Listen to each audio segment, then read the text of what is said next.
JSB Talks Digital.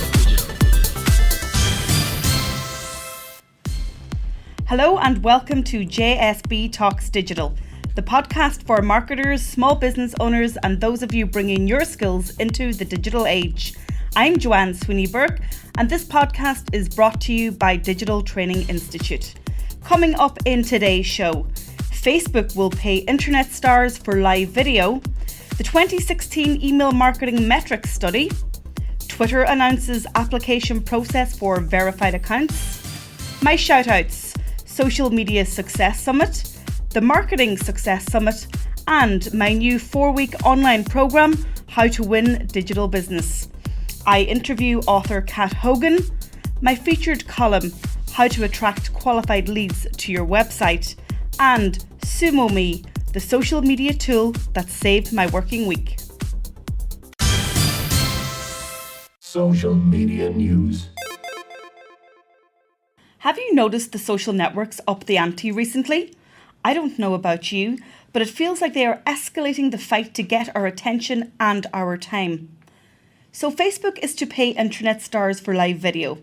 The Wall Street Journal has reported that nearly 140 contracts with video creators, totaling more than $50 million, have been signed. Facebook now boasts 1.65 billion users, and the early success and adoption of Facebook Live by creators has given the social network yet another massive revenue opportunity. The Wall Street Journal says the payments are aimed at encouraging publishers to produce a steady stream of high-quality videos, until Facebook figures out a more concrete plan to compensate creators, such as through sharing of ad revenue. Live video is not going away, and I know I say this in every show. Soon I'll have to Facebook Live my podcast shows. IBM Marketing Cloud's annual report on email marketing benchmarking is out. The 34-page study examines messages sent by nearly 750 companies and 3,000 brands in 2015. They've used a wide variety of measurements to establish benchmarks on customer engagement. The study looks at open, click and client metrics as well as list churn. Here's some of the most interesting findings from my point of view. 49% of all emails are read on mobile devices throughout the world. Mobile email readership is highest in the UK. Transactional emails usually generate 2 times the open rate of non-transactional emails. So that means sales-based emails accompanied by an upsell or a linked promotional offer. Insurance, hospitals, healthcare, and biotech and schools and education saw open rates near or greater than 50%. Emails from brands representing computer hardware and telecommunications and non-profits, associations and governments topped this comparison of click-through rates by verticals. Retail and e-commerce, meanwhile, had the lowest engagement rates. I have the link to the study on my blog, so go over to digitaltraining.ie to download it. I'm very excited by this next piece of social media news. Twitter has announced an online application process for verified accounts. I have been dreaming of my own blue tick for years. Now it might just actually happen. And I sure will let you know if and when it does over at Tweets by JSB. So what's the hype with a blue badge icon? Well, a verified Twitter account may be verified if it is determined to be of public interest. Previously, public figures, celebrities, governments, businesses and other key interest groups got a verified account. But now, my friends, you and I can apply. The blue checkmark has officially gone public. Twitter says their goal with verified accounts is to help more people find great high-quality accounts to follow and for creators and influencers, no matter where they are in the world, to easily connect with a broader audience. Commentators are still unsure as to why Twitter is taking this approach. However, some are suggesting it's to clamp down on trolls and online abuse. Currently, the company has about 187,000 verified accounts, but around 310 million monthly active users. So, will you apply for your blue tick? Let me know at Tweets by JSB. Interview. In today's show, I'm joined by Kat Hogan, who has published her debut novel, They All Fall Down. Kat, you are very welcome to JSB Talks Digital. Thanks so much for joining me. Hi, Joanne. Delighted to be here with you today. Thanks for having me. Congratulations on the success of your book. It's been described by renowned author Owen Colfer as an intoxicating cocktail of psychological thriller and emotional roller coaster. How are you reacting to this media spotlight? It has been absolutely crazy in the last couple of weeks, Joanne. Never in my wildest dreams did I think it'd be like this. And it's all quite new to me as well. Going into radio stations and doing interviews over the phone. I mean, 2 weeks ago I had never done anything like that. So it's a bit of a whirlwind at the moment, but I'm sure I'm loving every minute of it. Really, it's great, and the support that I'm getting from people since publication day is just astounding. So tell us a little bit about Kat, the person behind the book. Tell us a little bit about yourself.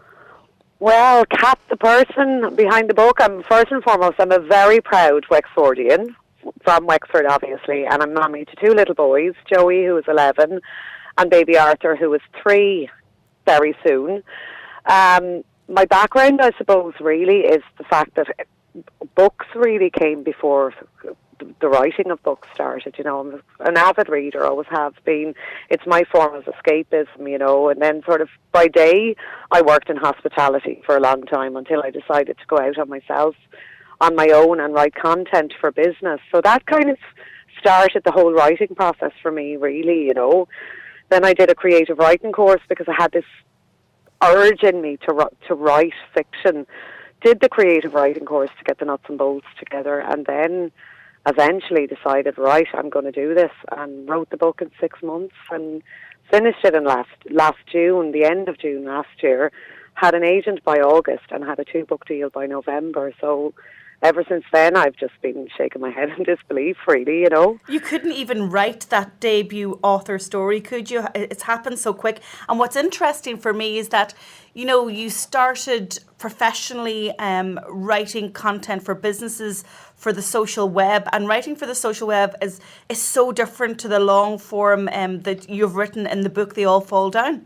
Oh, absolutely. Yeah, you have to. I mean, when you're writing, sort of using the right-hand side of your brain, every single word counts, and particularly with the likes of Twitter, you have 140 characters to get a message out there.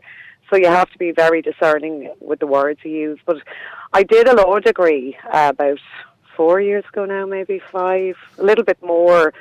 And I think by doing that, it just showed me how powerful words can be. And when you take one word in a piece of legislation and you have a different spin on that word, the consequences of that can be huge. So words they're very, very powerful.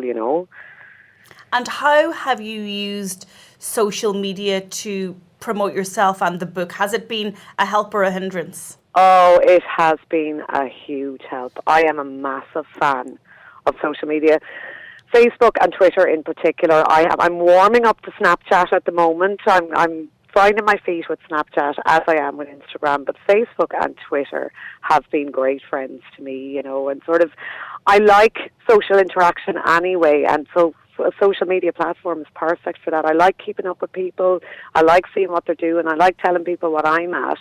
But then when you develop it, because it's all about relationship development, social media, rather than the hard sell. The hard sell doesn't work on those platforms, so you develop relationships with people, and it's very natural progression that those friendships you make online spill over to the real world, so to speak. I mean, some of the greatest friends I've met on Twitter in the last few years. I love everything about it. And then on the run up to the launch of the book, I mean, the Twitter army came out in force. I kind of felt a little bit like Jon Snow in that epic battle scene where they were just all there. And when I announced the cover reveal for the book and the fact that it was available for pre-order on Amazon, that was back in May. And that's where it all kicked off for me, because I put up a post, obviously delirious with excitement that I could show everybody the cover of the book. And it was shared 225 times in the space of a day and a half on my Facebook page, So you can't pay for that kind of advertisement and that level of support. And it would have been a lot more difficult for me to go in a week after publication and hit number 6 on the Irish Times bestseller list if I hadn't had that support with my friends on social media, It's a two-way thing, isn't it?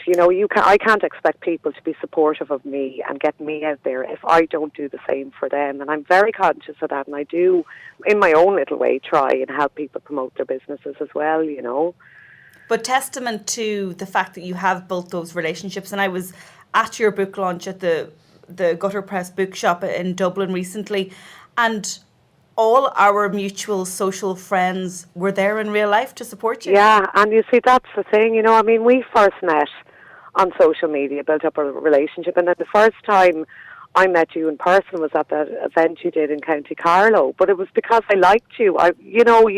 You build relationships with people, and then when they're doing something where you can go to it, you'll go and you'll support them, and even that night in the Gutter Bookshop, I trended on Twitter that night, and that's because my Twitter army were there in the audience, tweeting away and chatting about it. I'm sure that was phenomenal as well, it was really exciting.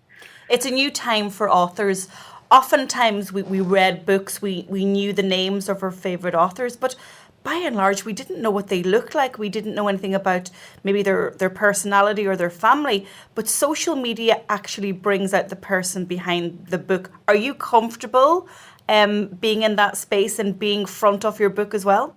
Yes, absolutely, because I'm very much of the attitude, if you're uncomfortable in that space, you have no business being on a social media platform anyway. If you crave absolute privacy and you don't want people to know about your life or, great things that happen to you, just don't go on social media. And equally, if you're on social media and you're complaining about a breach of privacy, maybe you should rethink being there in the first place, if that makes sense to you. I have now obviously I'd be careful about what I'm putting up about my children, and I'd have certain privacy settings if I stick a picture up of my boys or whatever. But I mean, every mother does that, so but yeah, I have no problem. I like people at the end of the day, and even because writing a book, if you're bringing a product to the market, so effectively it's a business at the end of the day.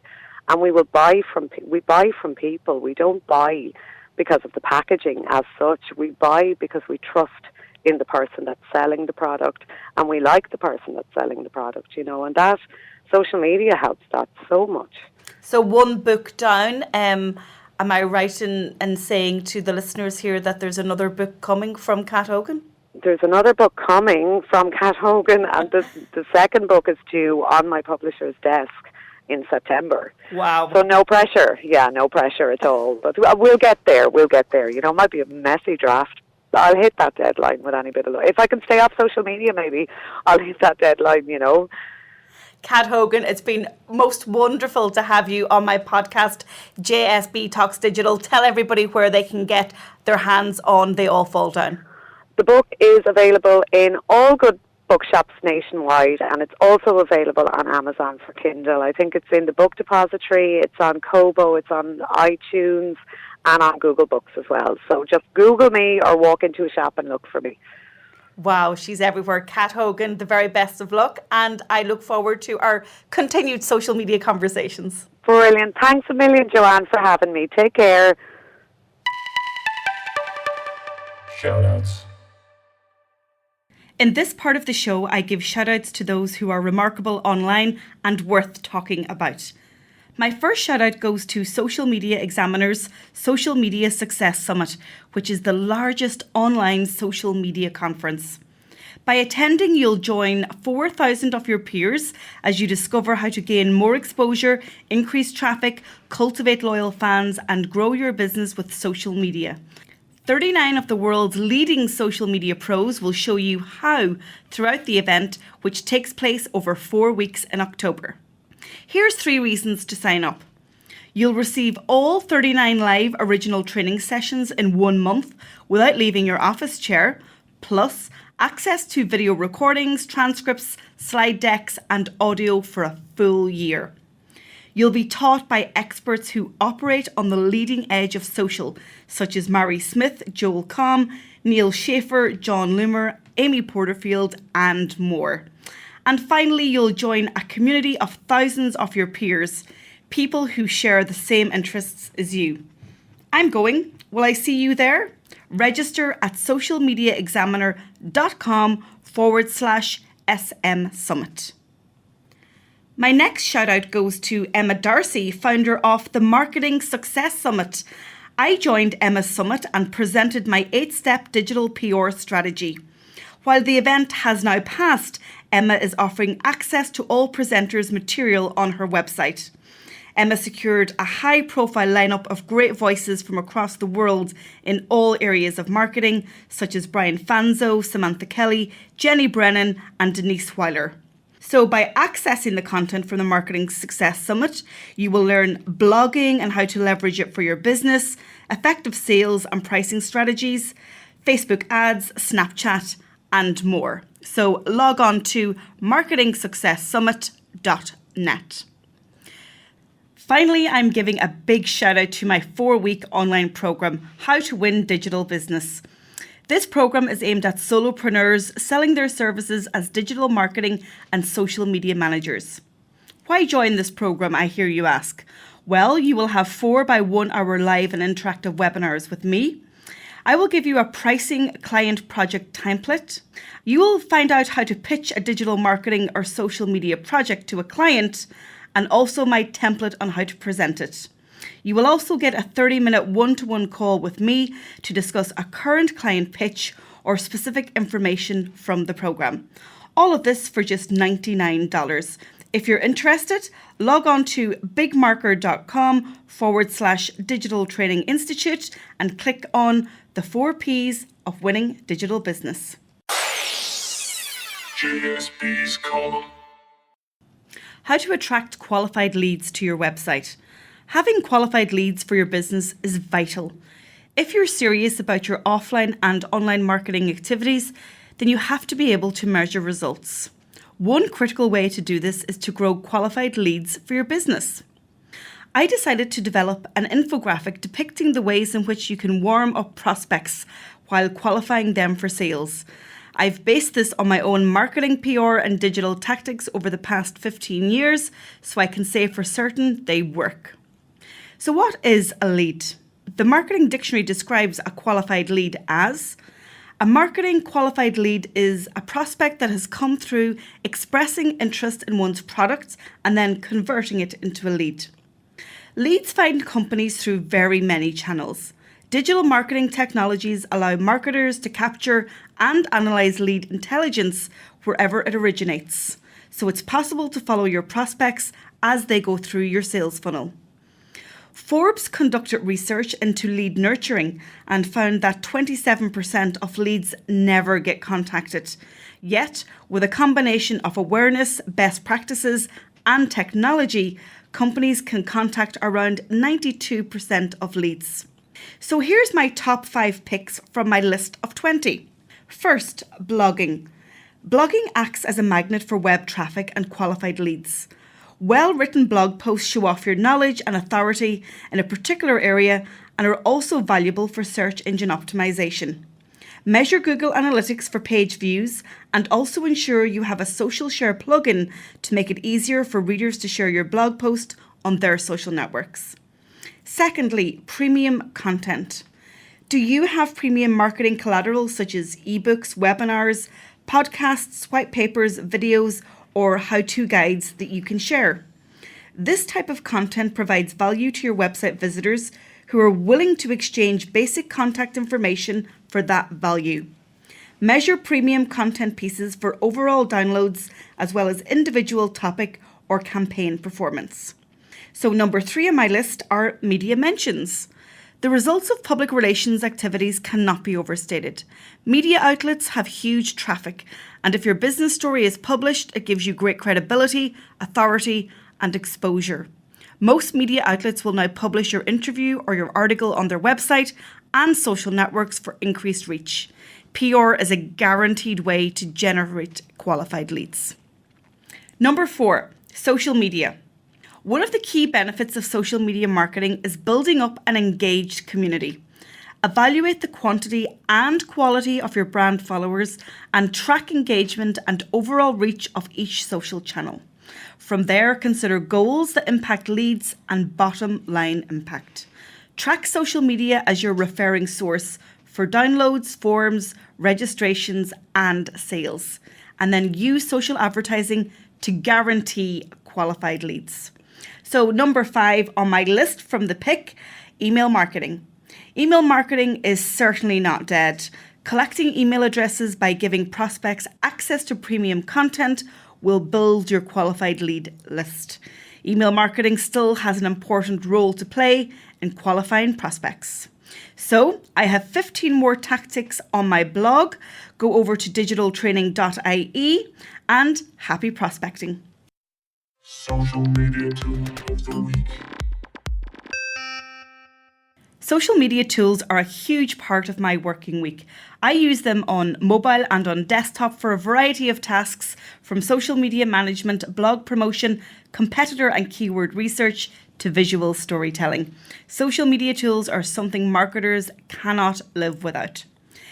The tool that saved my working week this week is SumoMe. You've heard me talk before at length about the power of your community. While we're all using social networks to build brand profile and sell, we ought to push that traffic to our own website and build a list. So one tool I use to help me build a bigger and more robust list is SumoMe. SumoMe is a WordPress plugin that offers a plethora of tools to help you grow your email list. There are hundreds of ways to ask your website visitors for their email address in return for your irresistible offer or premium content. Examples include pop-ups on the top of the page, the side of the page, pop-ups that slide in, pop-ups that wave at you, etc. Once SumoMe is installed, you will be able to test all of these different options and see which one works best for growing your list. So if you want to try it, log on to sumome.com, and that's SUMOME.com.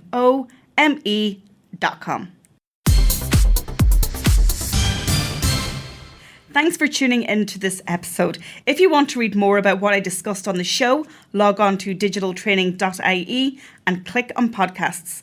I have links to everything there. If you're interested in becoming a guest on JSB Talks Digital or have an event you want to promote, drop me an email to joanne@digitaltraining.ie and write podcast in the subject line. Don't forget, you can tweet me at tweetsbyjsb, and please add me on Snapchat. I'm JSB Snaps. If you want to take part in any of my online programs, just get in touch via the website at digitaltraining.ie. I'm Joanne Sweeney Burke, and this has been JSB Talks Digital. JSB Talks Digital.